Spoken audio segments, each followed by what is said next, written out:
Welcome back to D15 today on 92.5 Phoenix FM.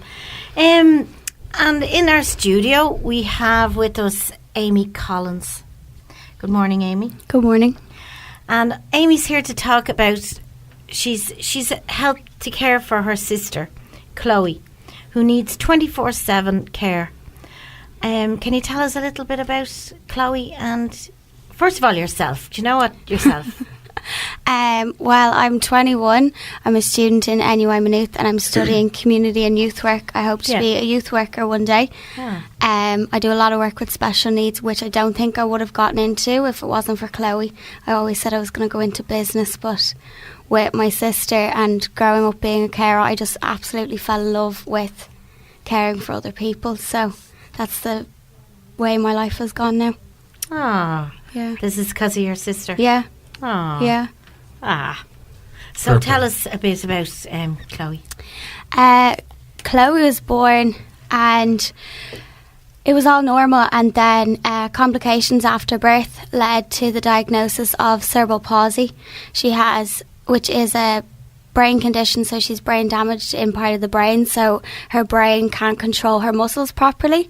So Chloe would wear AFO splints on her legs and gets regular Botox in the legs and in the muscles in the neck to stop her from dribbling.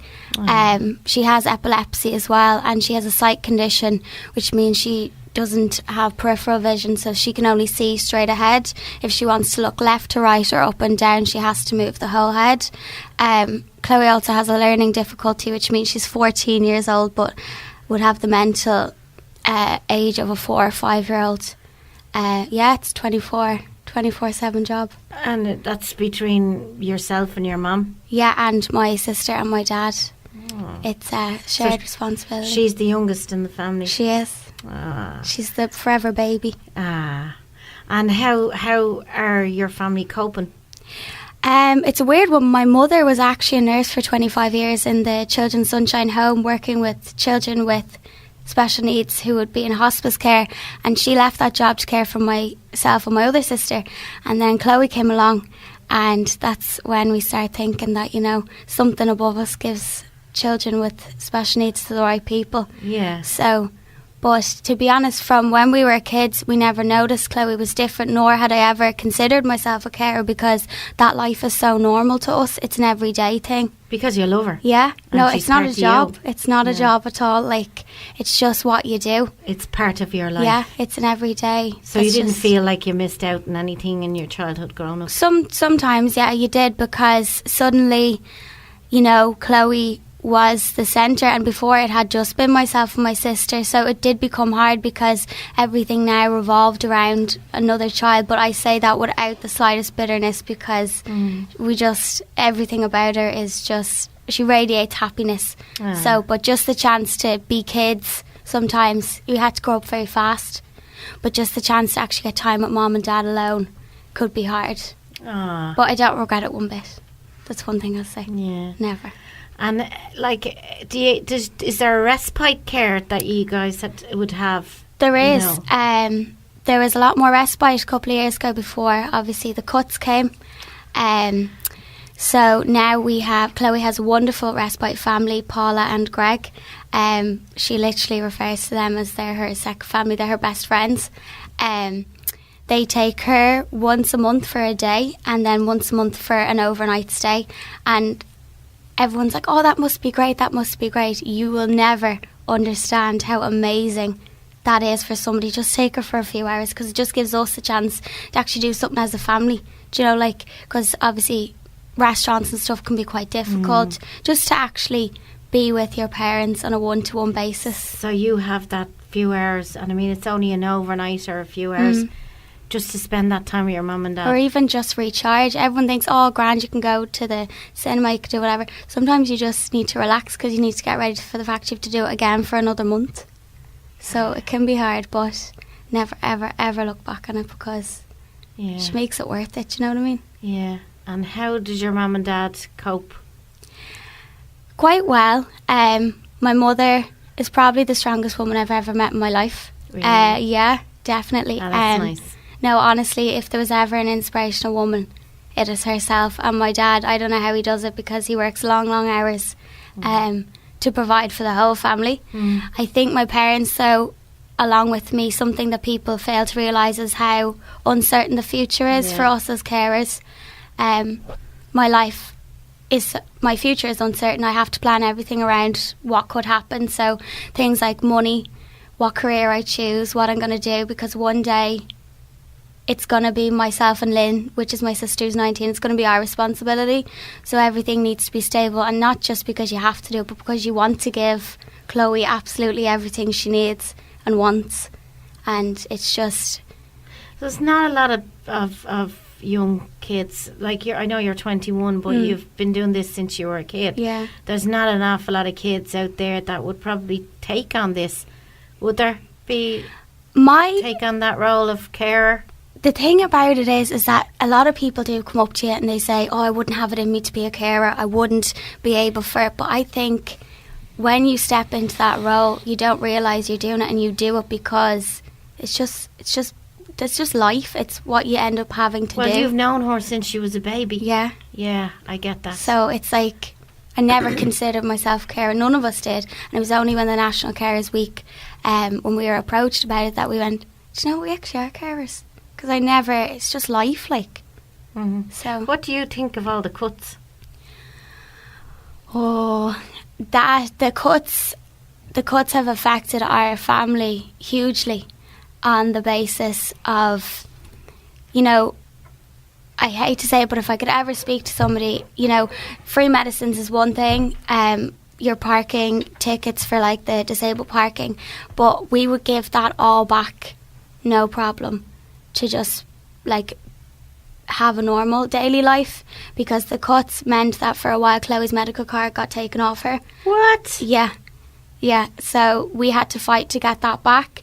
And when you think about it, you're like, I hate to say it, but the people sitting on these fat paychecks, and this is where I get really, really impassioned. I get that. When they're sitting on these fat paychecks and you're at home making decisions about the fact that I had to work while in school, so did Lynn, you know, just to get by, to be able to take care of a child. And you're thinking, if all these politicians in the Dáil, if all these people could just live our lives for one day, if they could actually see it from a carer's point of view, I promise you it would be so different as to where money was allocated.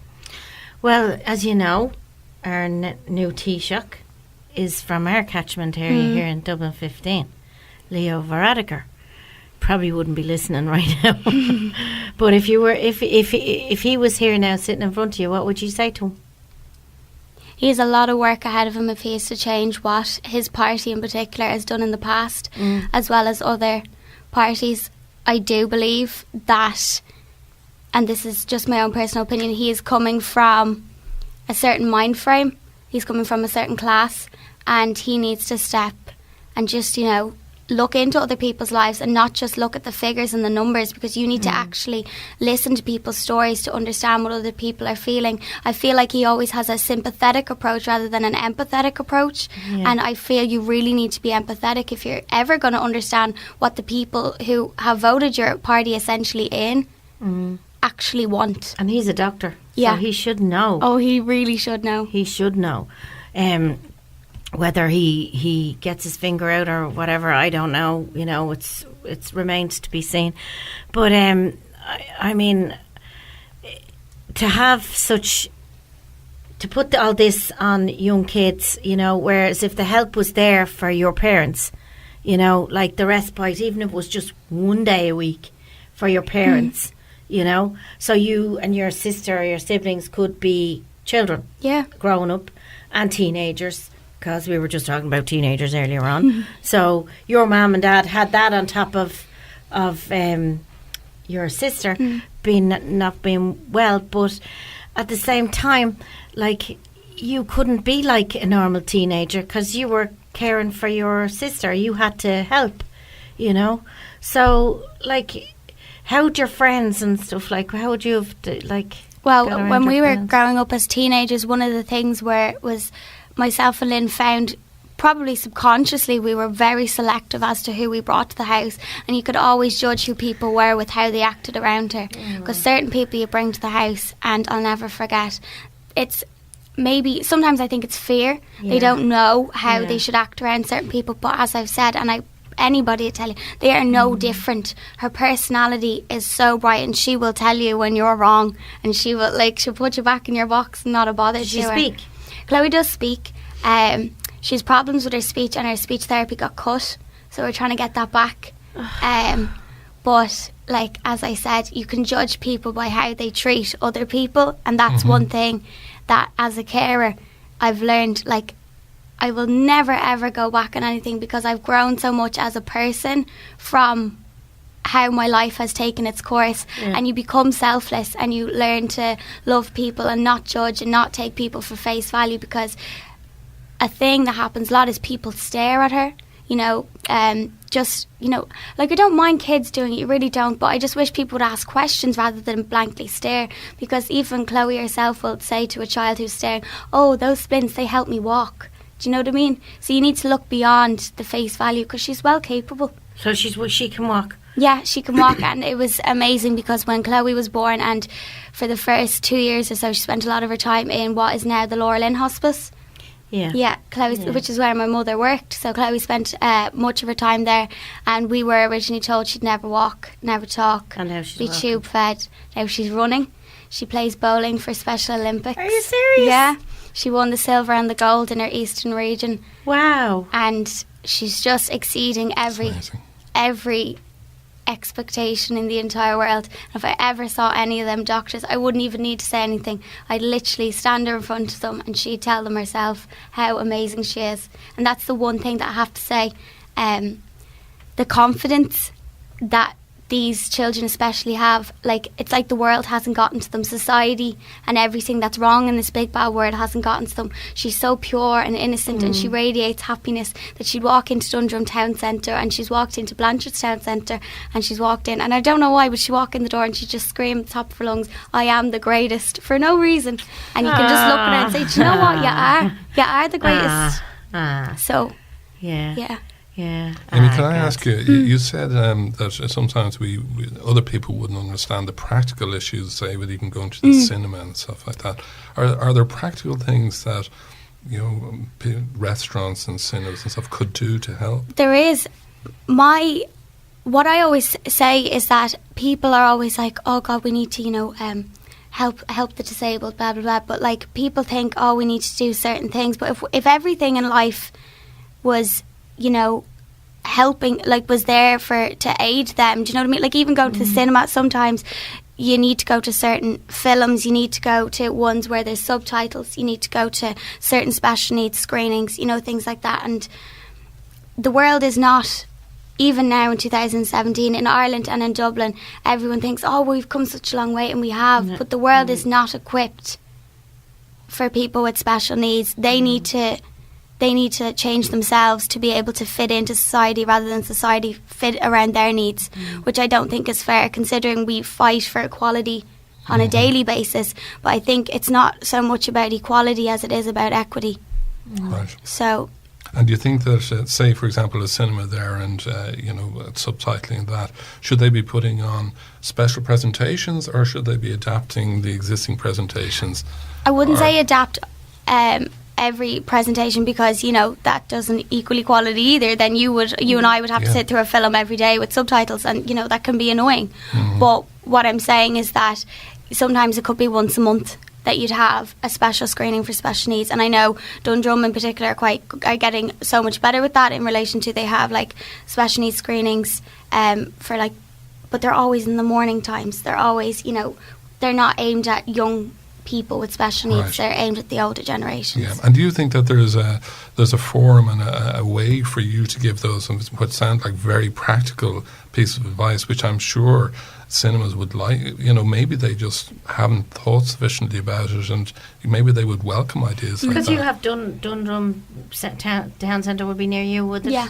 And then we have Blanche here as well, and we've got the cinemas in there. So, like, what do you be able to communicate with them and say something like, get a few people together and say, listen, any chance you've given us one of your screens for an afternoon or an evening, and get all the kids or whatever together?